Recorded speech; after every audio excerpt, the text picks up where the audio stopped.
नमस्कार दोस्तों, आप सभी का हार्दिक स्वागत है हमारे चैनल क्रोसेंट एस्ट्रो पर। हम फिर हाजिर हैं आपके सामने एक नए विषय पे चर्चा करने के लिए। आज हम चर्चा करने जा रहे हैं चंद्र ग्रहण के बारे में। जैसे कि आप सब जानते हैं कि चंद्र ग्रहण लगने वाला है, तो इस साल 2023 में चंद्र ग्रहण कब होगा, इसका मुहूर्त कब है और इस दिन हमें क्या-क्या करना चाहिए। आइए आज हम चर्चा करते हैं इसी विषय पर। और इस विषय पे चर्चा करने के लिए हमारे साथ मौजूद हैं डॉक्टर राजबीर शास्त्री जी। स्वागत है शास्त्री जी आपका। धन्यवाद। शास्त्री जी, इस साल 2023 को चंद्र ग्रहण किस दिन है और इसका समय कब है? इस बार चंद्र ग्रहण 29 अक्टूबर 2023 रविवार के दिन लगने वाला है और ये रात्रि काल में प्रारंभ होगा। इसकी समय अवधि 1:06 रात्रि से लेकर 2:22 तक रहेगी तथा सूर्य व चंद्रमा की भ्रमण गति के मध्य जब पृथ्वी ग्रह आता है तो वहां पर चंद्र या सूर्य का ग्रास होता है। ये सुनिश्चित है, जो कि राहु व केतु के द्वारा किया जाता है। शास्त्री जी, चंद्र ग्रहण क्या होता है और इसका अर्थ क्या है? चंद्र ग्रहण से हमारा अभिप्राय है ग्रहण का किसी चीज को आच्छादित कर देना, उसके प्रतिबिंब को छुपाना या ढक देना, उसे हम ग्रहण कहते हैं। किसी के द्वारा ग्रास किया जाता हुआ हम उसको ग्रहण कर लेते हैं। राहु केतु चंद्रमा के ऊपर अपना प्रयास दिखाते हैं, उसको ढकना चाहते हैं तथा इसकी प्रक्रिया जो प्रारंभ होती है वह सूर्य मंथन के समय से होती है, जब राक्षस देवताओं की पंक्ति में बैठकर अमृत की बूंदों को ग्रहण कर लेते हैं। इस बात की चर्चा सूर्य व शशि को सबसे पहले पता लगती है। ये दोनों आपस में मंत्रणा करते हैं तथा दूसरे देवताओं के सामने इनकी बात को उद्घाटन कर देते हैं कि ये तो दानव हैं, ये राक्षस हैं जो कि देवताओं की पंक्ति में आकर बैठ गए हैं, अमृत का पान कर कर ये अमर होना चाहते हैं। तभी उनको नष्ट किया गया और उसी समय से राहु केतु ने चंद्रमा व सूर्य के साथ में ईर्षा शुरू कर दी। जब जब इनको अवसर आता है, जैसे पूर्णमासी पर, अमावस्या पर, ये चंद्र व सूर्य को ग्रास करते हैं, उन्हें ग्रहण करते हैं, उन्हें खाना चाहते हैं, उन्हें दबाना चाहते हैं। यह हमारी प्रकृति की एक जटिल प्रक्रिया है, जिससे कि ग्रह जिसे हम देवता समझते हैं, सूर्य देव, चंद्र देव, अनेकों प्रकार के ऐसे उपवास हैं। जब तक चंद्र देव न निकले तो मेरे देश की महिलाएं भोजन नहीं करती। पहले चंद्र को जल देती हैं, उसके बाद में वो भोजन ग्रहण करती हैं। क्यों? क्योंकि देवताओं में इसका स्थान है, देवतुल्य हम चंद्र को मानते हैं तथा एक देव होते हुए, संसार का उपकारक होते हुए, उसे भी समय समय पर कष्ट को भोगना पड़ता है। तो साधारण से मनुष्य का जिक्र भी कोई चिंतित विषय नहीं है। अर्थात मनुष्य के जीवन में सुख व दुख गाड़ी के उस पहिए की तरह, जिसके अर घूमते घूमते कभी ऊपर जाते हैं और कभी नीचे आते हैं, इसी प्रकार से हमारे जीवन में कभी खुशी का माहौल होता है तो कभी हम दुख में डूब जाते हैं। आप किसी विवाह में जाते हैं तो नृत्य करते हैं, डांस करते हैं, प्रसन्नचित्त रहते हैं। किसी के घर में पुत्र की प्राप्ति होती है, आप ढोल बजाते हैं, नगाड़े बजाते हैं, लेकिन उसी क्षण में किसी किसी स्थान पर किसी व्यक्ति की मृत्यु भी होती है, वहां पर रुदन होता है, वहां पर रोते हैं, वहां पर हाहाकार होती है, विलाप किए जाते हैं। ये क्या है? ये संसार की पूर्ण प्रक्रिया है। यहाँ कहीं जन्म होता है तो कहीं मृत्यु होती है। एक ही हॉस्पिटल में 10 बच्चों का जन्म एक ही समय होता है और उसी समय में 10 व्यक्तियों का जीवन भी उसी हॉस्पिटल में समाप्त भी हो जाता है। ये क्रम प्रकृति का चला हुआ है। यहाँ व्यक्ति आता है और चला जाता है, आता है और चला जाता है।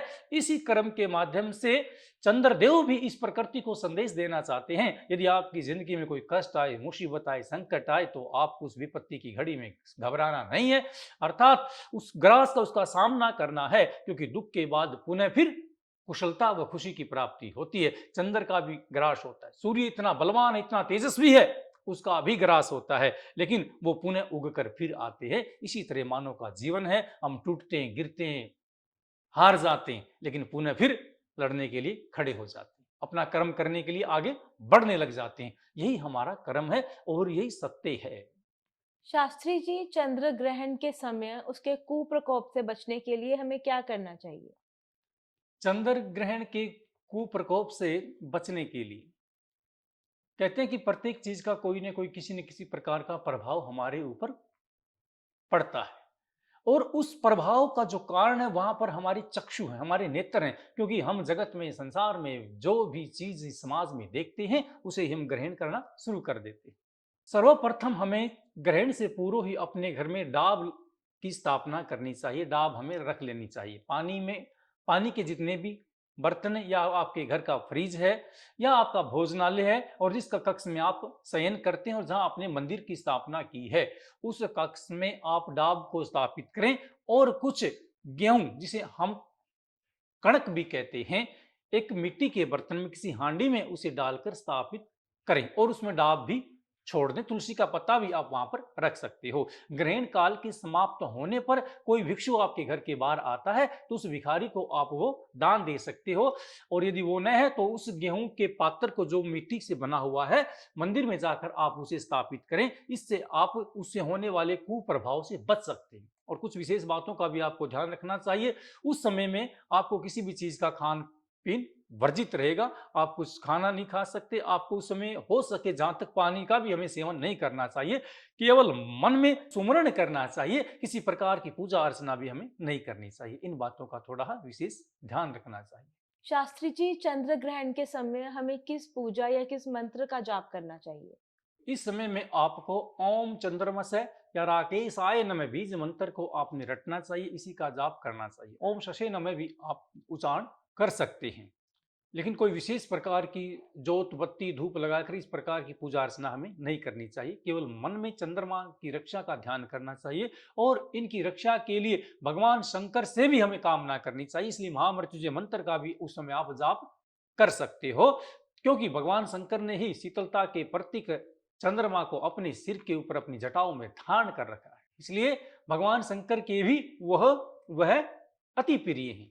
और ये सामान्य सी बात है, जो व्यक्ति जिसके पास में रहता उसके साथ में उसका लगाव, उसका स्नेह, उसका अपनापन समय के अनुसार घटित होना शुरू हो जाता है। इसी बात ही चंद्र भी हमेशा भगवान शंकर के साथ रहते हैं, इसलिए शंकर के साथ में उसका अति स्नेह है।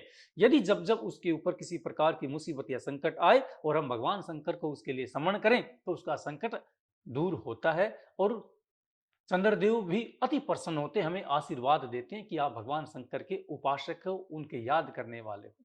शास्त्री जी, गर्भवती महिलाएं इस दिन क्या उपाय कर सकती हैं? गर्भवती महिलाओं को चंद्र ग्रहण के समय में या इस दिन कोई यात्रा नहीं करनी चाहिए। घर में रहें और घर के अंदर जहां आप बैठे हैं, जिस स्थान पर आप हैं वहां पर एक जल का लोटा स्थापित करें जो कि खाली ना हो। कुछ अक्षत या गेहूं के दाने उसके अंदर आप डालें और तुलसी का पत्ता भी आप उसमें डाल सकते हैं। यदि रुद्राक्ष आपके पास है तो रुद्राक्ष को भी उसके अंदर आप डालकर रखें। लोटा तांबे की धातु से निर्मित होना चाहिए और मन के अंदर ऐसा ही जाप रखें कि चंद्र देव की रक्षा हो, चंद्र देव का भला हो और भगवान शंकर का सुमन करती रहें।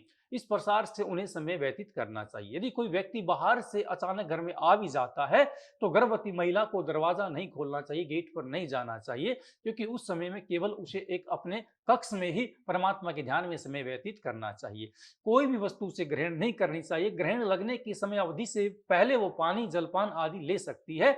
उस समय में वो कोई भी क्रिया न करे, केवल भगवान शंकर का ही मन में जप करती रहे, उसी का वो ध्यान करे, क्योंकि जो उसके गर्भ में शिशु का पालन हो रहा है, जो एक छोटा सा जीव इस प्रकृति पे आने के लिए गर्भ में पल रहा है, माता के जो भाव है, माता के मन का जो प्रभाव है, वो प्रभाव उस बच्चे के ऊपर ही पड़ता है। यदि माता यात्रा करती है, यदि किसी वस्तु को ग्रहण करती है, कुछ वस्तु खाती है चंद्र ग्रहण के समय में, या किसी प्रकार का परमात्मा से असंबंध रखने वाली वस्तुओं को देखती है, जैसे हम टीवी में कोई किसी प्रकार का चलचित्र देखते हैं तो हमारा ध्यान, हमारा मन भी वहीं लग जाता है। इन बातों का गर्भ में पल रहे बच्चे के ऊपर बुरा प्रभाव पड़ता है। इसलिए इस प्रकार का कोई भी कार्य गर्भवती महिला को नहीं करना चाहिए। ग्रहण के पश्चात उसे स्नान अवश्य करना चाहिए। कुछ मात्रा में आचमन करना चाहिए जो कि गंगा जल से मिश्रित हो।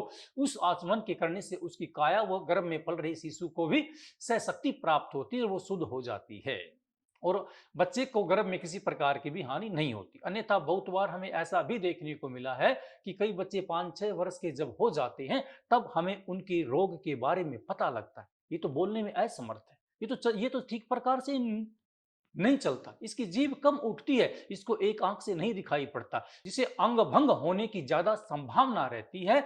जो माता यात्रा करती हैं या किसी प्रकार का आप उस समय में परहेज नहीं करती हैं तो चंद्रमा की कुदृष्टि का जो प्रभाव है, राहु द्वारा जो ग्रास किया जा रहा है, उसका कुप्रभाव माँ के गर्भ के ऊपर पड़ता है और बच्चा किसी न किसी अंग से हीन होकर ही जन्म लेता है। उस बच्चे को गेहनुआ बच्चा कहे जाते हैं, ये ग्रहण में इसका जन्म हुआ है। तो इन बातों का विशेष जो माता ध्यान रखेगी, उसके ऊपर किसी प्रकार का कुप्रभाव नहीं पड़ेगा। शास्त्री जी, अपना कीमती समय हमें देने के लिए और ढेर सारी जानकारी देने के लिए आपका बहुत-बहुत शुक्रिया। अभिवादन करते हैं आपका। आज हमने चंद्र ग्रहण के बारे में चर्चा की। उम्मीद है हमारे दर्शकों को आज का हमारा कार्यक्रम बेहद पसंद आया होगा और उनको ढेर सारी जानकारी मिली होगी। इस साल चंद्र ग्रहण के समय आप भी नियमों का पालन करें और ऐसी ही और जानकारी के लिए आप बने रहिए हमारे साथ क्रोसेंट एस्ट्रो पर। आज का कार्यक्रम आपको कैसा लगा हमें कमेंट बॉक्स में जरूर बताएं। धन्यवाद।